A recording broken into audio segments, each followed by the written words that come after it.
Buenos días, hermanos y hermanas. El Señor les bendiga. Es un privilegio para mí poder estar esta mañana con ustedes y poder servirles compartiendo la palabra del Señor. Para ello quiero invitarles para que busquemos en el Evangelio según San Marcos, el capítulo número 4. Allí en el capítulo 4 vamos a leer algunos versículos del versículo número 26 al 29. Dice así la palabra del Señor. Decía además: así es el reino de Dios, como cuando un hombre echa semilla en la tierra y duerme y se levanta de noche y de día, y la semilla brota y crece sin que él sepa cómo, porque de suyo lleva fruto la tierra, primero hierba, luego espiga, después grano lleno en la espiga. Y cuando el fruto está maduro, enseguida se mete la hoz, porque la siega ha llegado. Amén. Vamos a orar para pedirle al Señor que Él nos bendiga con su palabra. Vamos a pedir la ayuda del Espíritu Santo. Amén. Te damos gracias, Padre, esta mañana al estar reunidos en esta celebración.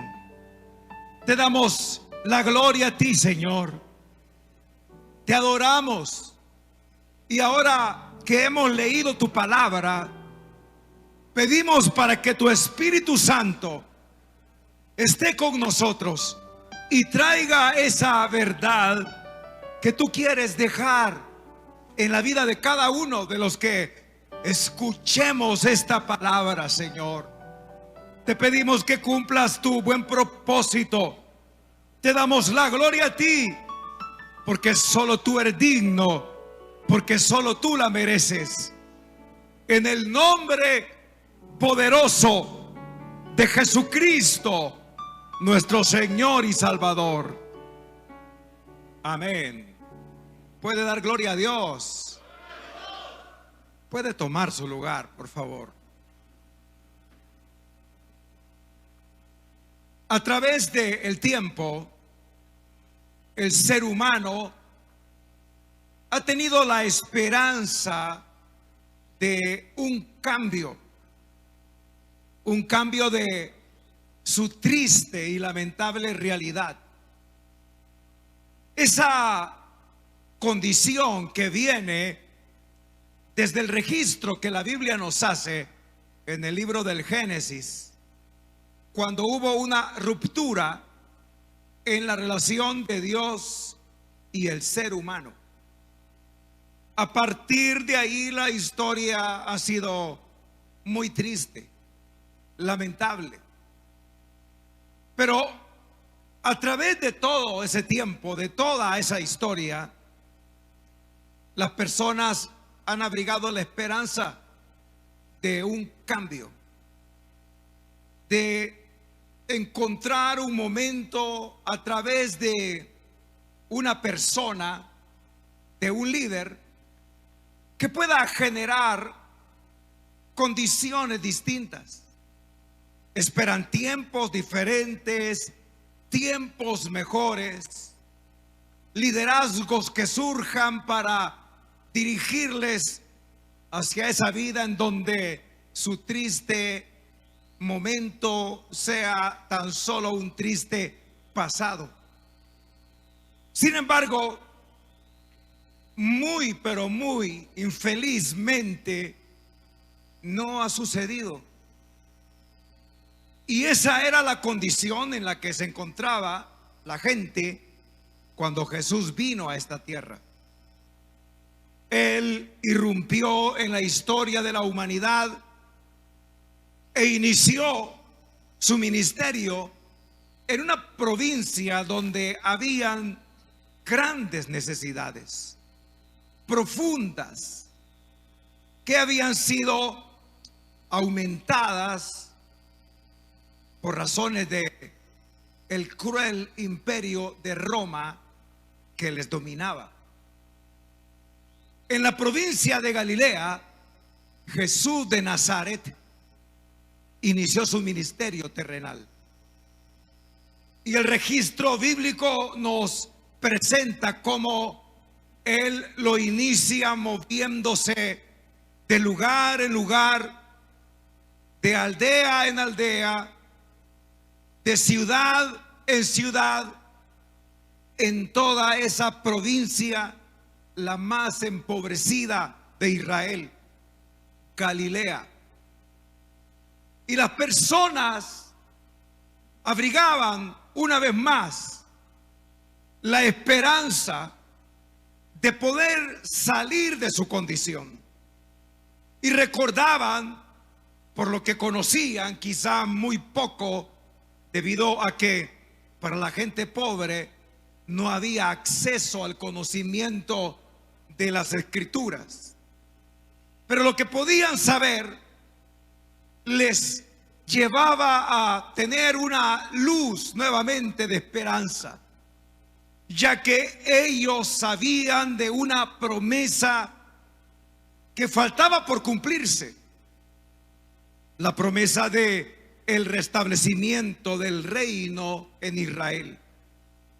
Porque Israel había sido un reino poderoso, pero que fue abatido y sometido, y ahora con el imperio romano eran como los demás pueblos, como las demás naciones, sumidas bajo el dominio de un régimen. Pero cuando ellos comienzan a enterarse de la llegada de Jesús de Nazaret, porque su fama se iba extendiendo, su fama en el sentido de lo que hacía, porque andaba haciendo bienes y sanando a los oprimidos de Satanás, ellos comenzaban a abrigar la esperanza de que Jesús de Nazaret era el Cristo o el Mesías, y que Él en algún momento derrocaría, porque ese era el pensamiento, al imperio de Roma, y restablecería el reino para Israel. Sin embargo, el tiempo comenzó a pasar y la gente estaba ansiosa de cambios, necesitada de emerger o salir de su condición. Pero a pesar de que los días y los meses transcurrían y la fama de quién era Jesús de Nazaret corría al punto de identificarle con el Cristo, con el ungido, con el Mesías, a pesar de eso, parece que no ocurría, no sucedía lo que ellos esperaban. Ellos con ansias y desesperación querían cambios inmediatos, cambios radicales, sacudirse el imperio de Roma, salir de su miseria, de su tristeza, de su vulnerabilidad, de esa condición que a través del tiempo se sigue repitiendo en la humanidad y en nosotros, en nuestro país. Porque no podemos negar que en la actualidad la gente siga aguardando con esperanza cambios que no llegan, porque a veces los esperan en movimientos políticos, en gobiernos fallidos, y no ocurre nada de aquello que con ilusión se esperaba, porque no sucederá. Pero cuando en el tiempo que registra el Evangelio, la gente aguardaba que Jesús de Nazaret, el Cristo, era el Mesías. Pronto va a ocurrir una rebelión política y religiosa también que transformaría. Porque entonces el ungido, el señalado por Dios, con la ayuda de Dios, iba de manera sobrenatural incluso a derrocar al imperio. Al pasar el tiempo no sucedía. Jesús de Nazaret seguía moviéndose de aldea en aldea, llevando palabras que traían esperanza, hablando del reino de Dios, tratando de que se comprendiera lo que significaba que Dios reinaría y que Él había venido para inaugurar ese reino que transformaría las condiciones del ser humano. La gente comenzó a sentirse desanimada y algunos dejaron de seguirle. Algunos pensaron que Jesús de Nazaret, el Cristo, era un líder más que había dicho ser quien traería la respuesta, el remedio, la solución, el reino, pero que era uno más de los que se habían levantado y estaban perdiendo la esperanza. Fue así que Jesús comenzó a hablar algunas parábolas usando ese recurso de comparar verdades de la palabra de Dios con acontecimientos cotidianos, porque esa comparación permitía que las personas entendieran más claramente de qué se trataba aquella verdad que el Señor quería dejarles. Y con respecto al reino de Dios, que era lo que la gente esperaba, la reestructuración del reino en Israel, un cambio de vida, salir de esa infelicidad tan lamentable en la que la gente nacía y moría. Jesús entonces usó el recurso de las parábolas. Y aquí encontramos una que contiene una enseñanza muy importante. Él habló acerca de el hombre que siembra la semilla en la tierra. Sus oyentes, por supuesto, estaban muy familiarizados con la agricultura. Y él dijo que el reino de Dios era como cuando un hombre echa semilla en la tierra y hace su labor, porque no puede hacer más. Prepara la tierra y lanza la semilla. Jesús dijo que ese hombre de noche, de día, dormía, se levantaba sin que él supiera qué estaba ocurriendo bajo la tierra.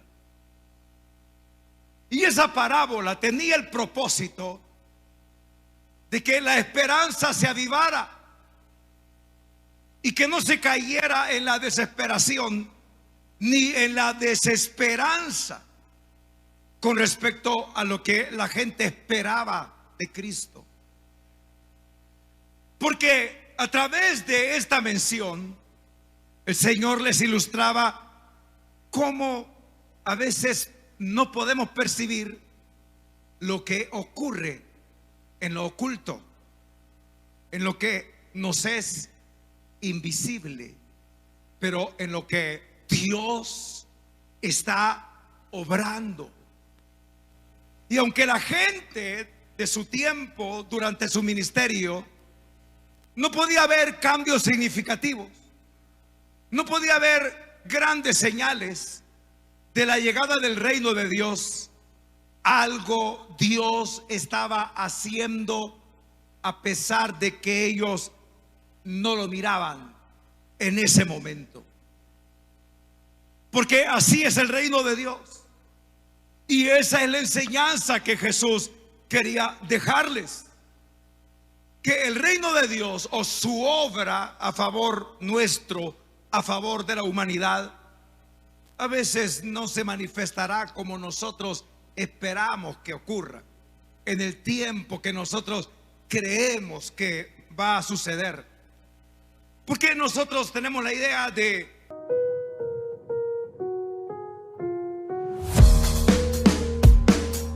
lo que tenían que hacer es una cadena de ayuno y oración, y que cuando esos días se cumplieran, ocurriría. El país sería diferente. Pero esta persona que estaba promoviendo la profecía de la tal profeta, hasta lloraba, diciendo que él quería un cambio para el país y que entonces nos uniéramos. Por supuesto que hubieron quienes se unieron, creyeron y nada pasó. Porque a veces creemos que Dios va a obrar cambios significativos en el momento que nosotros pensamos que deben suceder, y que las respuestas de Dios van a ocurrir rápido. Porque Dios no se tarda. Porque Dios es el Dios de lo instantáneo, de lo sobrenatural, y entendemos lo sobrenatural como lo inmediato, lo de ahora o nunca. Y si no es ahora, nos faltó fe, nos falta oración, nos falta ayuno, nos falta que alguien nos profetice, y que cuando hable en nombre de Dios, y eso es delicado, entonces creerle para que suceda. Esa es la idea que se tiene, pero no sucede así. Porque incluso lo sobrenatural de Dios no es algo instantáneo, inmediato. No se trata de que si no es ahora, no ocurrirá nunca. Dios obra a través de procesos. Y aquí él se refería a que imperceptiblemente o de manera invisible algo estaba ocurriendo, que era semejante al hombre que echa la semilla en la tierra y no se da cuenta de qué ocurre dentro de ella. En este momento yo no le puedo precisar el tiempo de germinación de una semilla. Es distinto de acuerdo a la clase de planta o de cultivo que se está procurando, el tiempo de germinación. Pero ese tiempo, como acá dice la parábola, de suyo lleva fruto la tierra, refiriéndose a la semilla, al proceso de germinación. Eso escapa a la percepción del campesino, del agricultor, porque no podemos saber qué ocurre debajo de la tierra. De lo que sí el campesino y el agricultor está seguro es que algo está sucediendo. Y en nuestro caso, que tenemos la esperanza de que Dios seguirá obrando, obrará y ocurrirá lo que su palabra nos dice, debemos de creer tan solo que aunque no vemos, algo sucede. Amén. Algo sucede en aquella persona por la que tú estás orando para que se convierta. Algo ocurre aunque no lo veas, aunque no percibas las señales que quieres tú ver en tus hijos, en tus hijas, en tu cónyuge, en tu esposo, en tu esposa. Algo ocurre en la nación cuando tú oras por ella y sabes que la verdadera transformación viene de Dios y no de un determinado partido político, y no de un determinado líder político, y no de un determinado gobierno, que por el contrario empeoran las realidades sociales. Pero algo ocurre, porque si insistimos, ahora que me enfoco en el tema de la oración, Dios escuchará y responderá aunque no lo veamos, porque el Espíritu Santo obra así. No podemos ver, no podemos darnos cuenta, pero Él está ahí, está obrando. está obrando en tu vida. Cuando tú piensas que quizás todo va a seguir igual y tu vida no mejorará, no podrás salir de tu condición de la que quieres emerger, salir, no ves el rescate de Dios en tu vida, pero algo está haciendo Dios. Porque en el caso de nosotros los creyentes, somos el templo y morada del Espíritu Santo.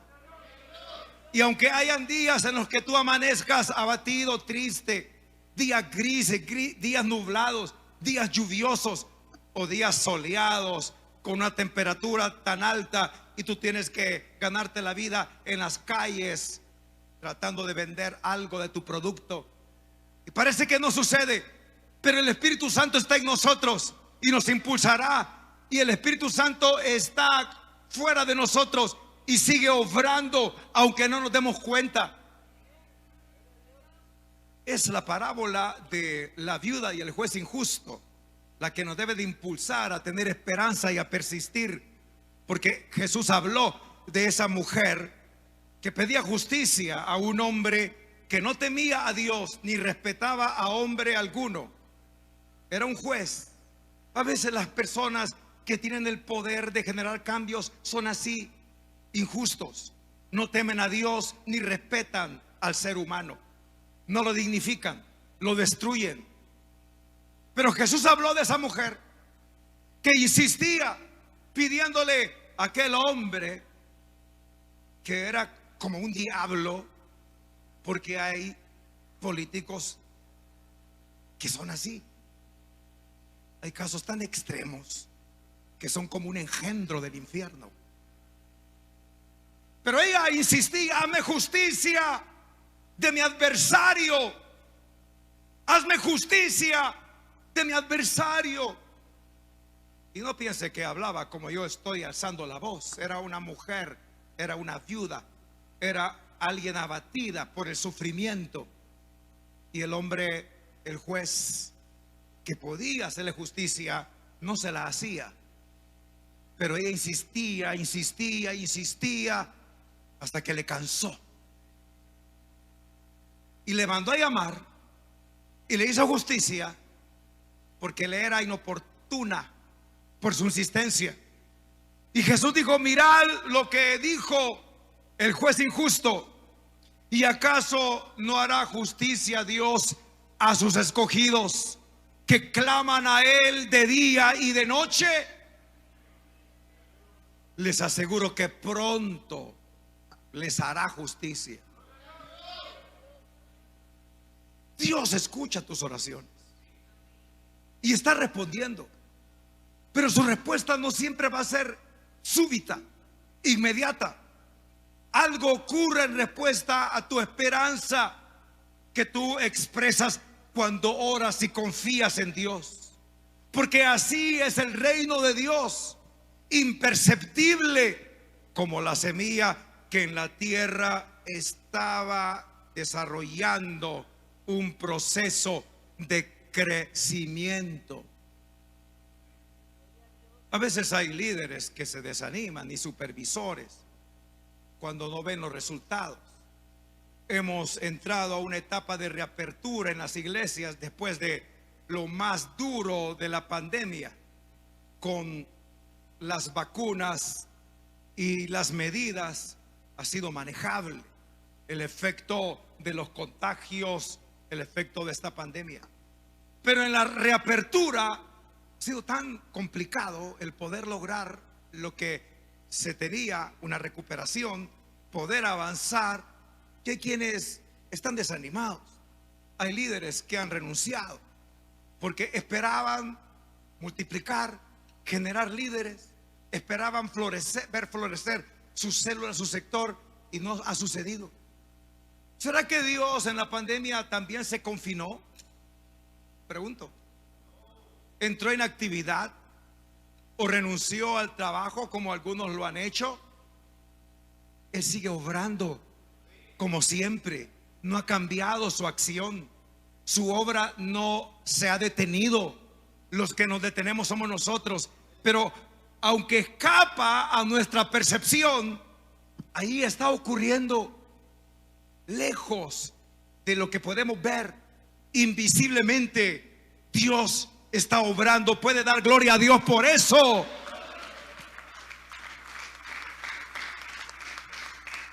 No veas lo que se ve. Por eso el profeta Habacuc, ¿ha leído a Habacuc? Dice: me alegraré en el Señor, aunque no haya lo que debería de haber.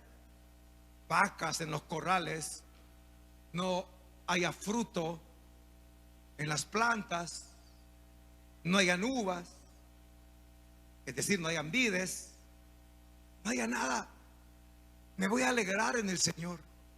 Eso es poder confiar, aunque no vemos lo que sí Dios está haciendo. Porque ese es el punto, que la obra divina escapa a nuestra percepción. El Eclesiastés dice que como no podemos ver cómo se forma la vida en el vientre de una mujer, así no podemos entender las obras de Dios. Y esa mención es maravillosa por dos cosas. Primero, porque escapa a nuestra percepción, sobre todo en los tiempos en que Eclesiastés fue escrito, el desarrollo de la vida. Y segundo, porque a Dios le interesa lo que ocurre en lo oculto, en el vientre de una mujer, en la matriz, cuando su óvulo es germinado por un espermatozoide e inicia la vida, que no debe ser interrumpida, porque es la vida de Dios, la creación de un ser humano en el vientre de una mujer. Pero Eclesiastés habla de cómo no sabemos lo que está sucediendo. Así son las obras de Dios, dice, y esa debe ser nuestra confianza. Y hablaba de los líderes y de los supervisores que se desaniman y renuncian porque no logran ver aquello que llaman visión. Pero es visión no ver el presente limitado, sino poder ver en Dios ese futuro ilimitado. Puede decir amén. Dios está obrando, aunque no te des cuenta. Dios lo está haciendo, aunque no lo percibas. Él está contigo, aunque te sientas la mujer y el hombre más sola del planeta. Ahí está Dios acompañándote, aunque no te des cuenta y pienses que las cosas empeoran. No percibimos ese obrar maravilloso de Dios a favor nuestro. Amén. Y hay otra cosa que yo quiero decir. En la obra de Dios se unen dos elementos: el humano y el divino. Esto es básico. El ser humano y Dios. Pero a veces nosotros impedimos que Dios sea Dios. Le voy a explicar eso. Por eso yo diría que dejemos que Dios sea Dios, porque la acción humana tiene un límite y de ahí no tenemos que pasar. Y aunque usted intente hacer cosas en nombre de Dios, usurpando el lugar de Dios, lo que va a ocurrir es que va a empeorar aquello que usted quiere que suceda. Porque tenemos en nuestro accionar, bajo nuestra responsabilidad, un límite. ¿Cuál era el límite del agricultor, de ese campesino? Que Jesús utiliza su experiencia en la agricultura para aclarar lo que es el reino de Dios. El límite era preparar la tierra y echar la semilla. Hasta ahí nomás. Cuando nosotros hemos comprendido que Dios nos llama a hacer su obra, tenemos que tener claro que hay un límite. y de ahí no podemos hacer más. Y aunque hagamos lo que no tenemos que hacer, no va a mejorar, no va a acelerarse el proceso, no va a ocurrir el crecimiento. Por ejemplo, en la estructura celular de la cual usted forma parte, porque algo es, o alguna responsabilidad, alguna función usted tiene en ella. En la estructura celular están definidas las funciones de cada quien. Un líder debe saber qué le corresponde, una lideresa de igual manera. Es el mismo papel, líder, lideresa. Un supervisora sabe también cuáles son sus atribuciones. Un encargado de una zona de la misma manera. Y así, un miembro, un anfitrión. Pero a veces ocurre que queremos hacer aquello que no nos compete, que no es de nuestra incumbencia, y desplazamos del supervisor al líder, o el líder al supervisor. El pastor anda repitiendo, o el encargado de una zona donde hay sectores anda repitiendo funciones del líder, del supervisor, cuando nada va a ocurrir, porque es más de lo mismo. Pero en ese accionar de la obra de Dios, yo preguntaría quiénes están haciendo la obra de Dios aquí, y todos, pienso, levantarían la mano, porque si usted no está haciendo la obra de Dios en su vida, pues ¿para qué vive? Y no estoy deseándole la muerte, más bien deseo que usted comprenda cuál es el propósito de Dios para su vida, porque una misión usted tiene, y al entenderla usted va a tener una visión acerca de por qué vivir, y no va a estar viviendo solo por vivir como mucha gente. Somos la sal de la tierra, somos la luz de este mundo.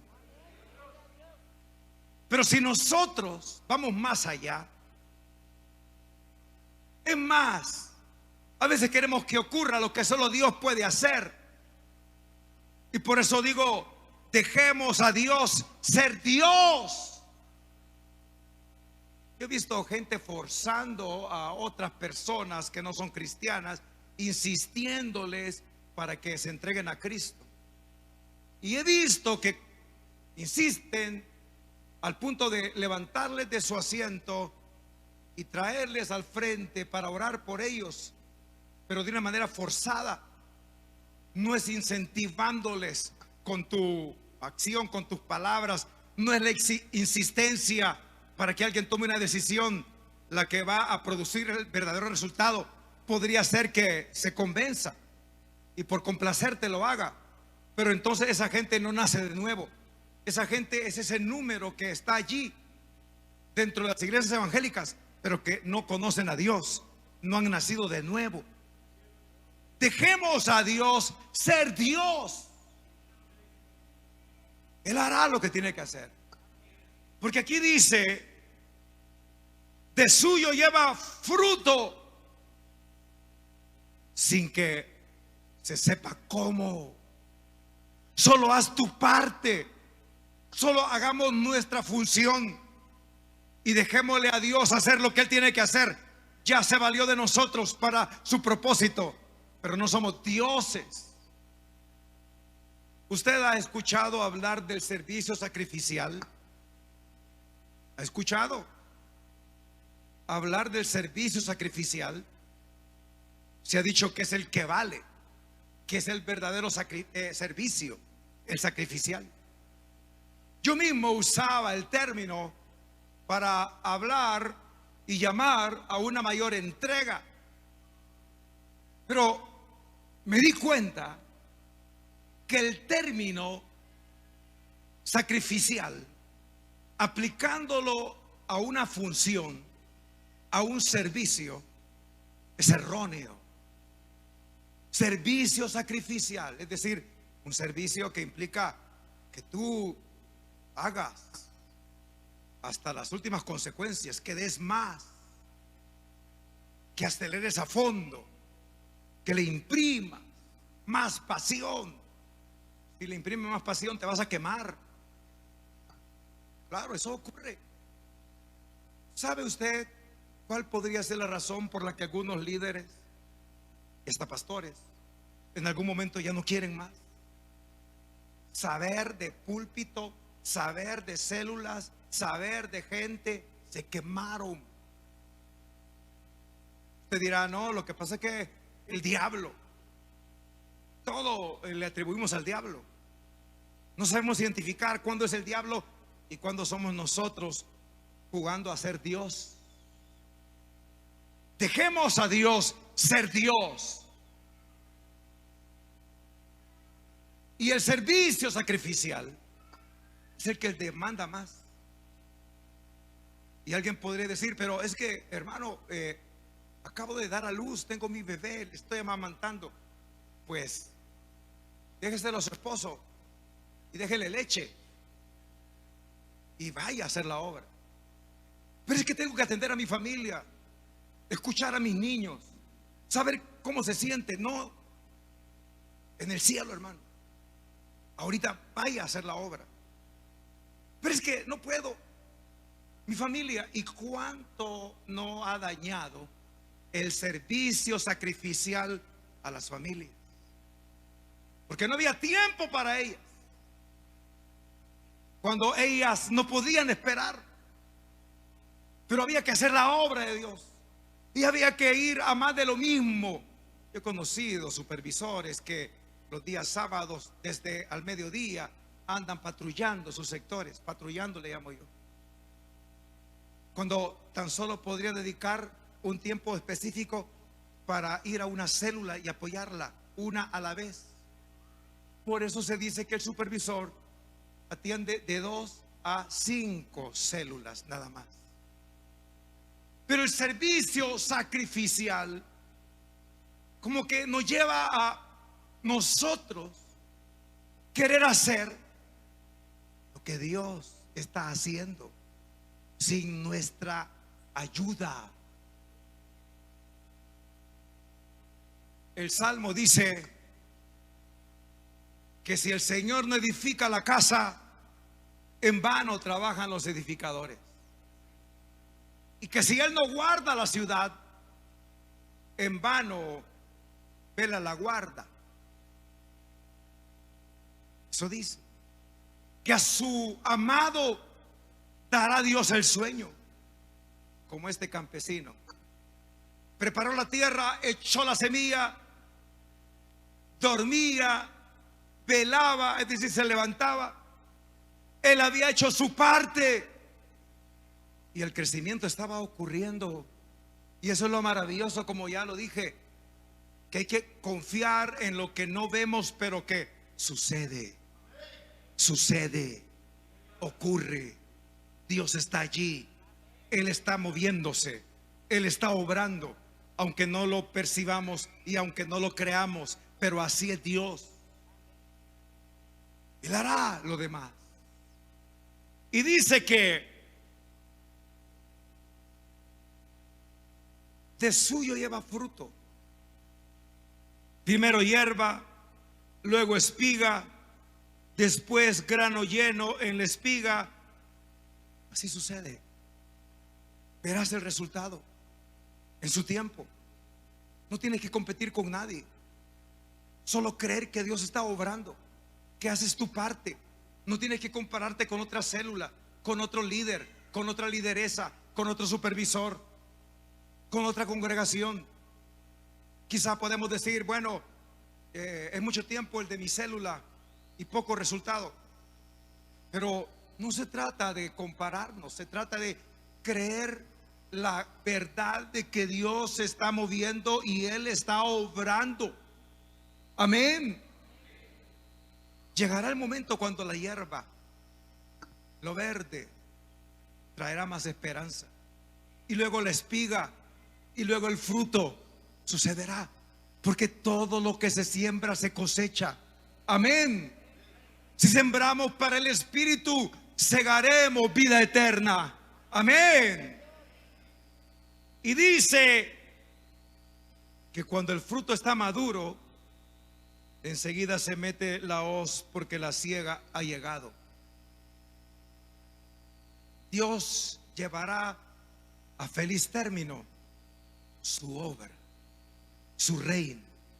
Ese reino de Dios que ya comenzó, en lo que se denomina la escatología inaugurada, el aquí y ahora, el ya, pero todavía no. Sucederá, seguirá ocurriendo. Ante tanta injusticia humana, social, política en los países de Latinoamérica, ¿dónde está Dios? Está obrando y ocurrirá. Caerán regímenes, caerán dictaduras, caerán poderosos, caerán tiranos, caerán crueles, caerá aquella situación que te oprime, cambiará, porque Dios sigue obrando. ¿Crees eso? Aunque no nos demos cuenta, saldrá lo que aquí dice la palabra de Dios: el fruto maduro y la hoz. Entonces corta ese fruto, porque la siega ha llegado. Ten esperanza, aunque no lo veamos y comprendamos cuál es nuestra parte, porque Dios sigue obrando. Amén. Gloria a Dios.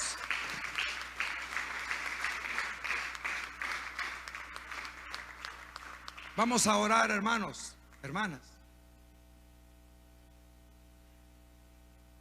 No te desanimes si no ves que sucede lo que tú quieres que ocurra. Ten paciencia, aférrate a Dios. No es que Él no te responda, ya está obrando, pero no lo logramos ver. Pero está sucediendo. Hagamos nuestra parte, hermano, en aquello que Dios quiere que realicemos. Y ten paz. No te desesperes. No trates de ir más allá y pretender hacer lo que es de Dios, y Él lo hará. A veces podría pensarse de alguien que no trata las situaciones de manera inmediata como una persona descuidada, que no le interesa. Pero no es así. Posiblemente es alguien que sabe cuando Dios está obrando y cuando es de nuestra responsabilidad hacer algo. Tengamos esperanza, hermanos. En este tiempo difícil de crisis, de salud económica, algunas personas se han desanimado y ya no han seguido, se han apartado, se desesperaron, no creyeron que aunque no se veía, Dios estaba allí, Él estaba obrando. Ten esperanza, solo haz tu parte y espera en Dios. Él hará, Él hará. Espera en Dios, esperemos en Él. Te damos gracias, Padre, por enviar tu palabra. Gracias por esta verdad que ella encierra, que nos llama a confiar en todo momento, en todo tiempo, a esperar. Gracias, porque podemos también comprender los límites de nuestra responsabilidad, de nuestra acción. Señor, obra a favor de tu pueblo, de tu iglesia. Gracias por lo que estos 31 años tú les has permitido, y por todo lo que corre en tu accionar, imperceptible a nosotros, pero que tú estás realizando y que en su momento seguirá evidenciándose. A ti la gloria, Señor.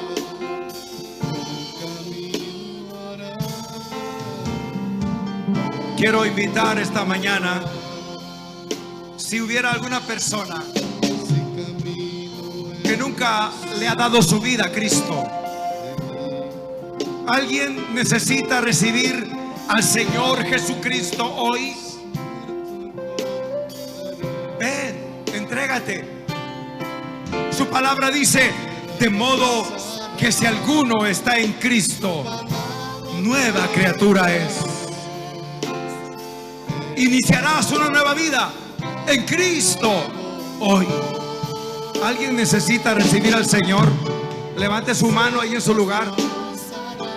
Alguien que no es cristiano y que ahora quiere recibirle, levante su mano. Vamos a orar por usted. Alguien que se alejó de Dios, que perdió la esperanza porque pensaba que Dios le había dejado. Jamás Dios te dejará. Ven ahora y regresa a Cristo. Alguien necesita al Señor, solo indíquelo levantando su mano. Vamos a orar por usted. ¿Habrá alguien? Ven a Cristo hoy. Hoy abre tu corazón y hoy comenzará una nueva vida para ti.